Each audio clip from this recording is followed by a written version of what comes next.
Ah, didn't hear you there. Hello everybody, and welcome to Port Story. That's right, once a week here on the Daily Splatt we give you a story containing some fortified wine-based adventures. Now, as usual, I have another story from the past. A story which I have had to change the names of the innocent parties to protect them, and also change the names of the guilty because they need protecting too. Tonight's names will be supplied by the book The Girl with the Dragon Tattoo by Stieg Larsson. Without further ado, let's begin. So, I was camping with a group of about 30 people. This was some years ago, and it was out in an area known in Western Australia as Gingin. Oh, sorry. Well, we'll call it Port, won't we? We were staying on a farm. All of us had been to an educational facility together and were celebrating our enrolment from the aforementioned education facility, which will now be named Vernestrom Senior College. It was fancy dress, and I was present. I had chosen to go as Austin Powers, International Man of Mystery, as portrayed by the actor Mike Myers. I had gone with some friends of mine. A very good friend of mine named Marcus, whom had brought along his girlfriend at the time, Pranilla. Now, I had spent much of the initial... Oh, and they were dressed as an angel and a devil, with Marcus being the angel and Pranilla being the devil. Now, I had originally planned to spend much of the evening hanging out with them, but they had brought their own tent, for we were staying overnight in a camping arrangement, and they retired to the tent pretty quickly. When I went past, every now and then during the night, I detected movement, rustled movement, as though they were fulfilling acts of an intimate nature. My suspicions were correct. There was consummation occurring. I would occasionally walk past and jibe with witty repartees such as, "I hope that's the breeze moving that tent," to which they would reply by telling me to F off.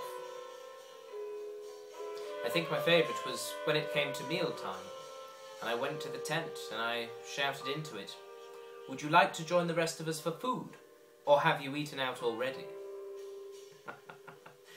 Yes. Anyway, the night wore on and I was hanging out with other people from the facility. And we were drinking, port included. There was also a lot of beer and some vodka and things of that nature. Anyway, we were based around a large sort of oil drum, empty oil drum, that had wood burning inside it, providing illumination and heat. And the party started to wind itself down at about 3 in the morning. There were only a few of us who were still of comprehension, myself included, as I had already had a small nap in a tent beforehand and had woken up quite hungry. I wasn't completely bladdered either. Anyway, there were about 3 or 4 of us still, as I mentioned, of comprehension, and we decided it'd be better to move all of the people who were not of comprehension, who had passed into sleep, away from the burning fire and back to their tents. I grabbed one gentleman. His name we shall change to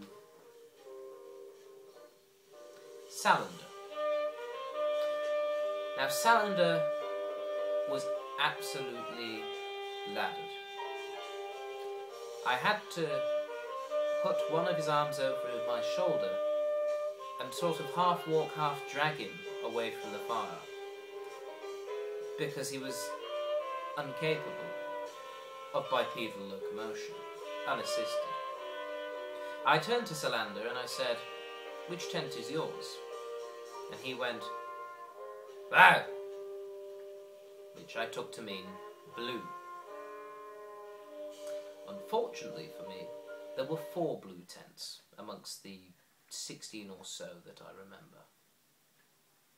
Now,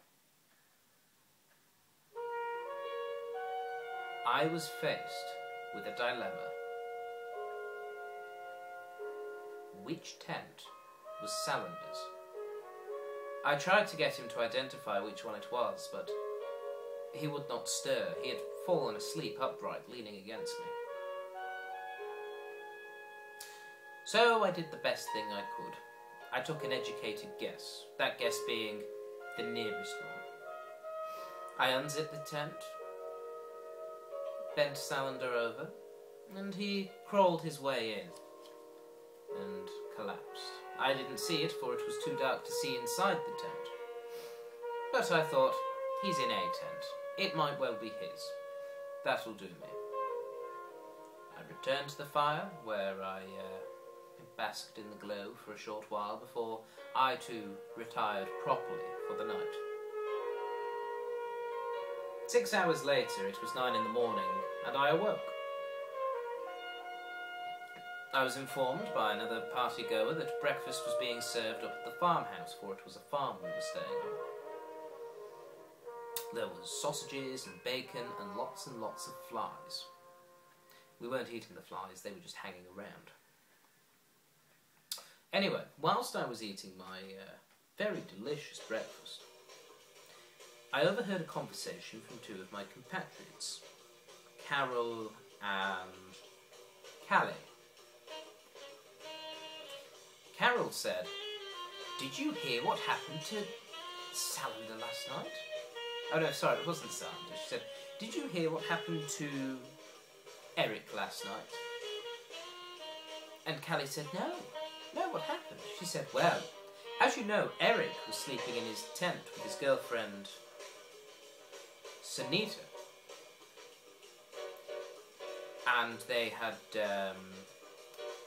they were sharing the tent, and as they were a couple, they had slept the way they normally do when they share sleeping accommodation, and that was that they were nude. Imagine Eric's surprise," she stated, "when he awoke, to find a fully clothed, snoring Salander lying between himself and Sunita. I, of course, acting as though I had no idea what was going on, said, "By Jove, what happened?" She said that apparently Sunita was awoken and she screamed a bit.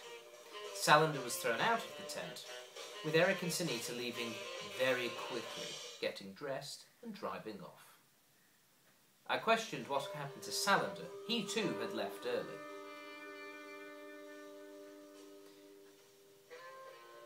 I decided against ever revealing that it was I who had put Salander into the tent, and just let them all assume it was his drunken bumbling.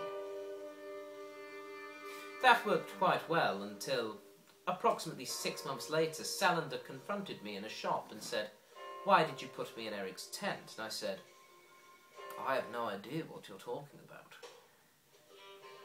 Salander believed me, and I haven't seen him since.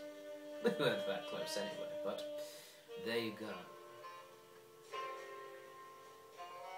That is it for today's port story. I hope you've enjoyed it. Make sure you tune in next Tuesday for more fortified adventures. Until then, bye-bye.